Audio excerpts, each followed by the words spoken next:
vending. I says, can you make dry ice? He says, sure. He says, I said, I need a lot of it. He says, how much do you want? I said, I want a truckload. He said, bring it on.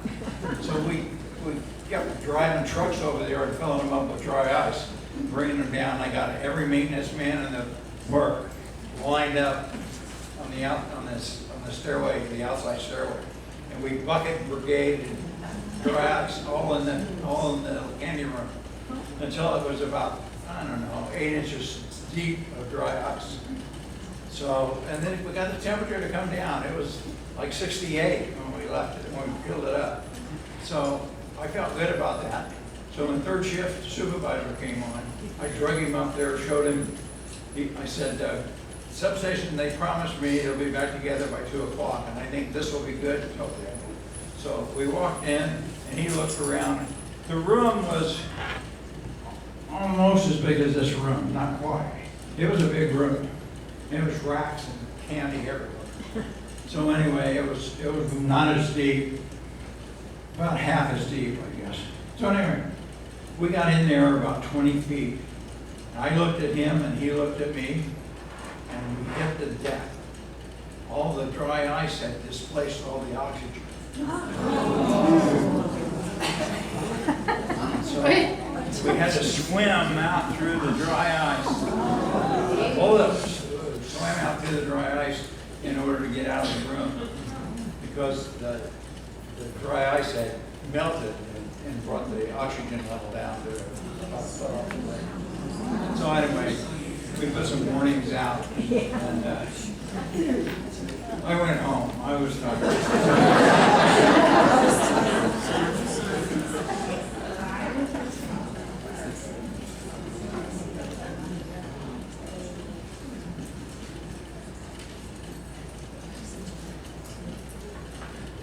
I hate these glasses. I had laser vision. I'm supposed to be able to read with my left eye and see far with my right. My left eye is the same as my right.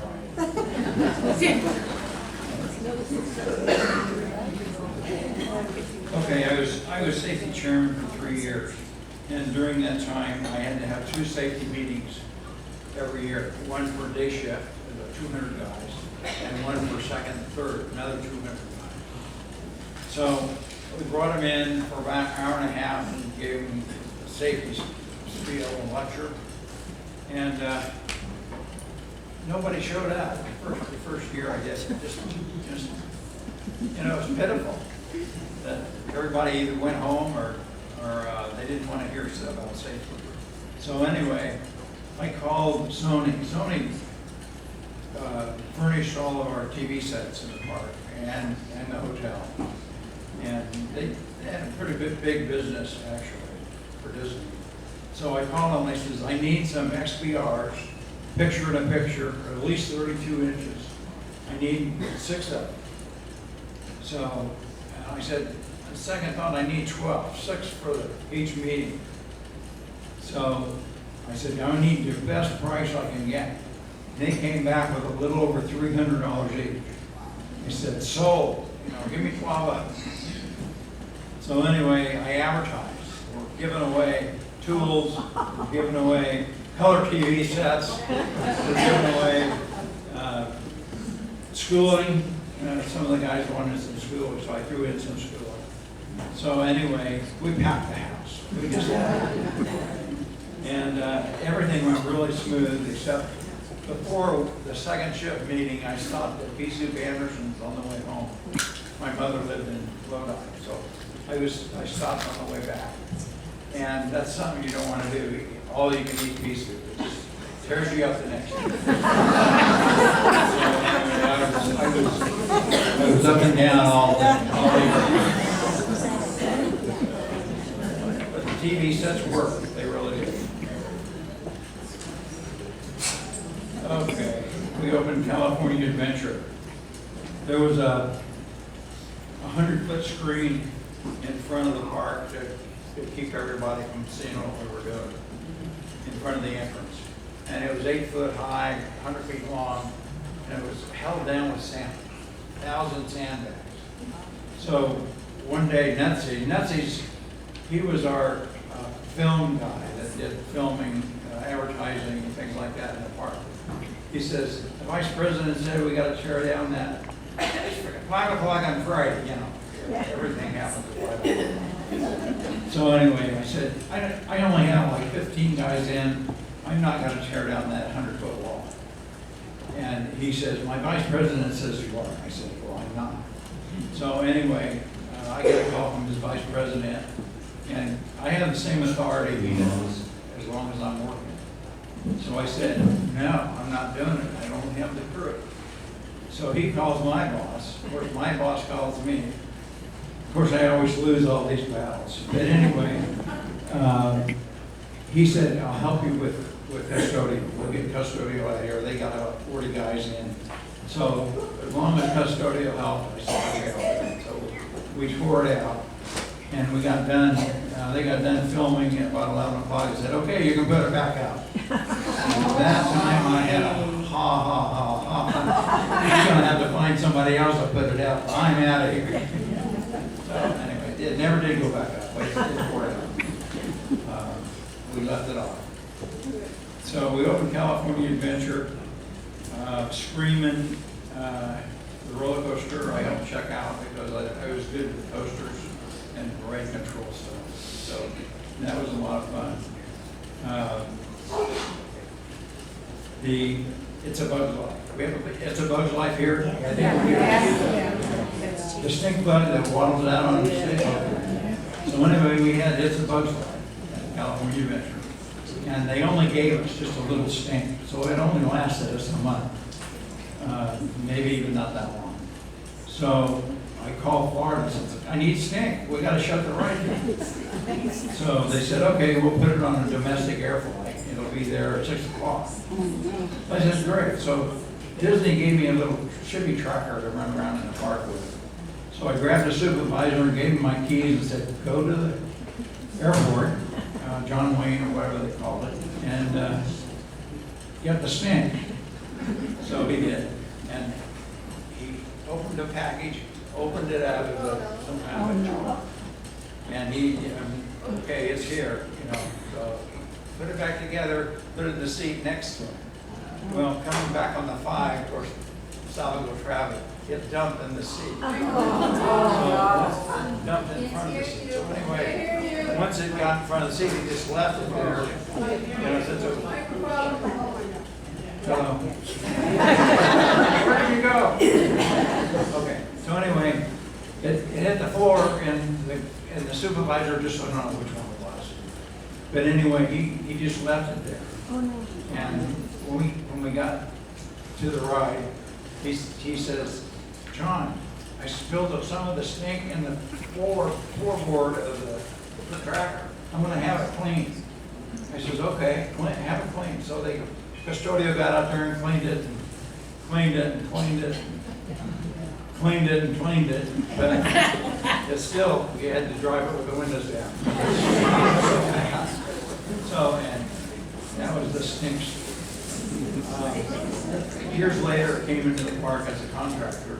We were rebuilding a couple of substations, and I'm an electrical contractor as well. I've had a license, I don't know how long, forever. So I did some subcontracting after I left Disney, and I was leaving one day and I saw my tracker sitting there. It was 10 years old by then. So I went over and opened the door and smelled it. And you got to smell that stink.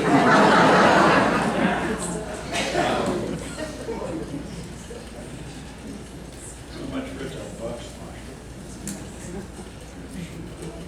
You know, we've got a huge Ferris wheel in California. One of those things that wheel around all. I don't think I ever broke it. But anyway, we'd been open about a month, and it broke down about an hour and a half before closing. We closed California Adventure a little early, and I got the call, but I had a supervisor and crew over there, so I didn't worry about going over because it was late anyway. So within about 15, 20 minutes, the supervisor calls me and says, John, we lost the power supply for the Ferris wheel. And I said, is there a spare? He says, I can't find one. So I get over there, no spare. We go to Big Thunder, grab it. It was a 40 amp power supply. So we put it on, turned it on, it tripped immediately. So anyway, we looked at the log. It says 60 amp, 24 volt power supply. The power supply was running at 44 amps. So it's just a little over the 40 amps. So I had people up in the air. I got a guy on the crank. About every 2 minutes it moved an inch. Oh, no. You know, I said, how far have you moved so far? He says, about 3 feet. So we haven't got one person on. So anyway, I had a forklift driver run over to the warehouse and get a 24 volt, 100 amp battery charger for a forklift, a big battery charger. And I had him drive it over, hooked it up. We can only find number 8 wire, so number 8 in free air runs about 60 amps in there, 70. So anyway, we hooked it up. And as far as I know that, transformer, that battery charger is still in the right. So that was a lot of fun.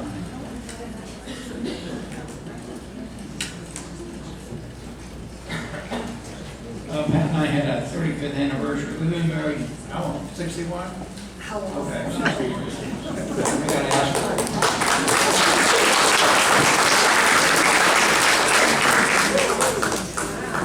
So anyway, we were having our 35th, and she came to the park, and we went across the street to Miller's for dinner.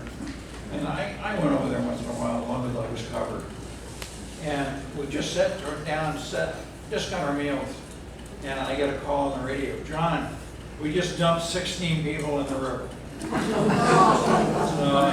had to put the book down and go. But they were Marines, and they just told me they were Marines. I'd have loved them.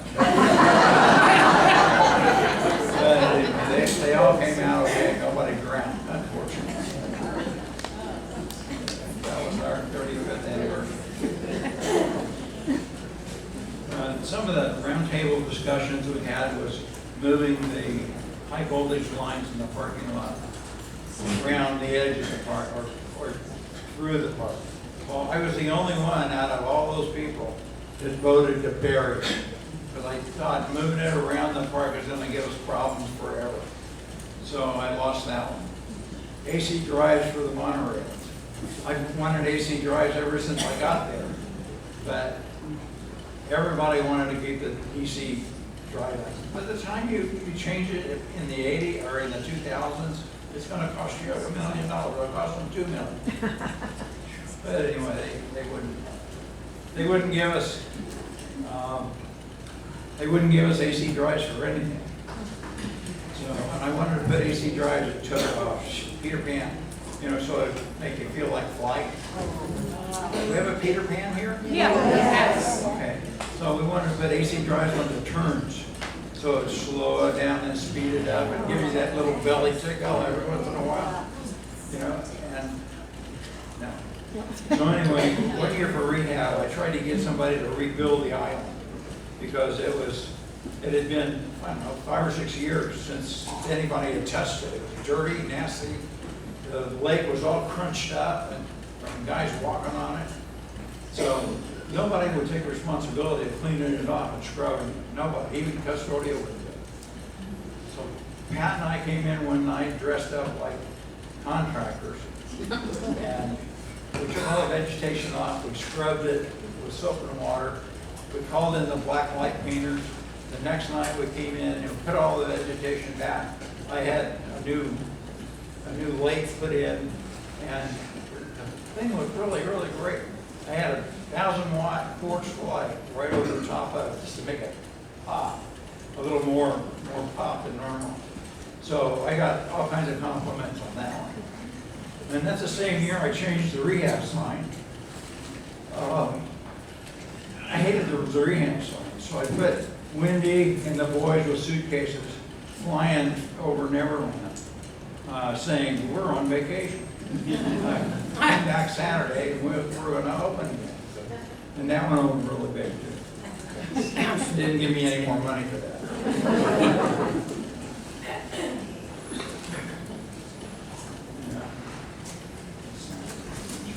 There's a lot of these stores are technical. Just a lot of fun.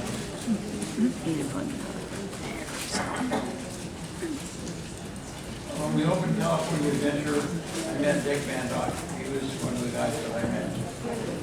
Jerry Van Dyke was near him, and I walked over to Jerry and I said, Jerry, I met you 20 years ago in a bar in Indiana. You were playing a ukulele, I think whatever that is.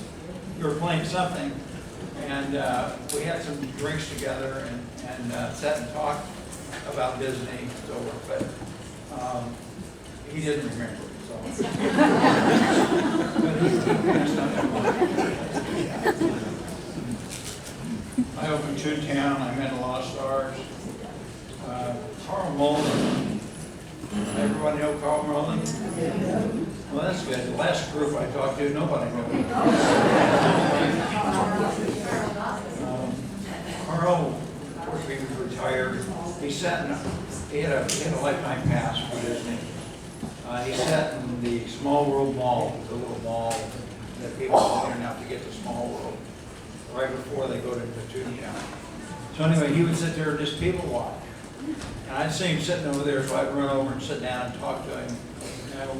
We talked about Michael Douglas being a newbie, you know, in streets of San Francisco, and he was an interesting guy.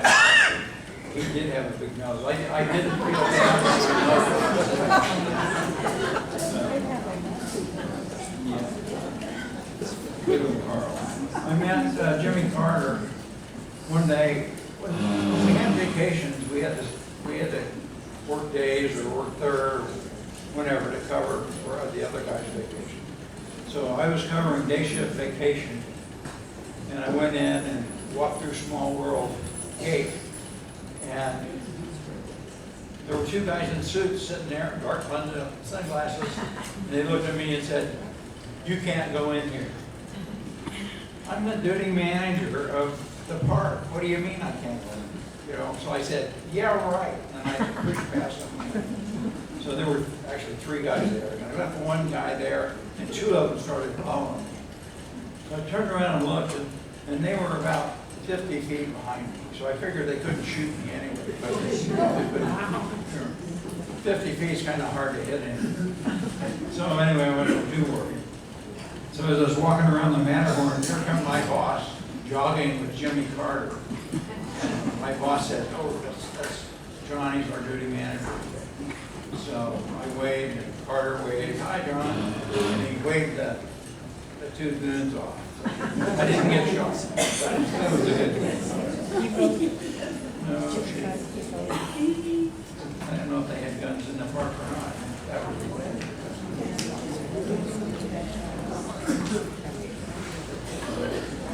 How much time do we have? 3 minutes. 3 minutes. 3 minutes. Okay. No, I have not met Walt. Any other questions?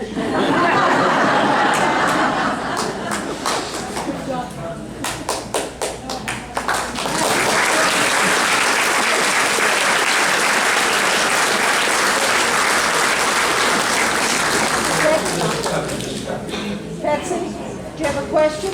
Yes. Are you living in California now? I live in the villages. Lake Denham? Lake Denham. I've been here about a year. Retired in 01 to Sacramento to train right inspectors for the state. And after that, I went out as an independent right inspector on all over the world. And did that for 15 years. And I tore all the ligaments out of my left leg and had to give it up.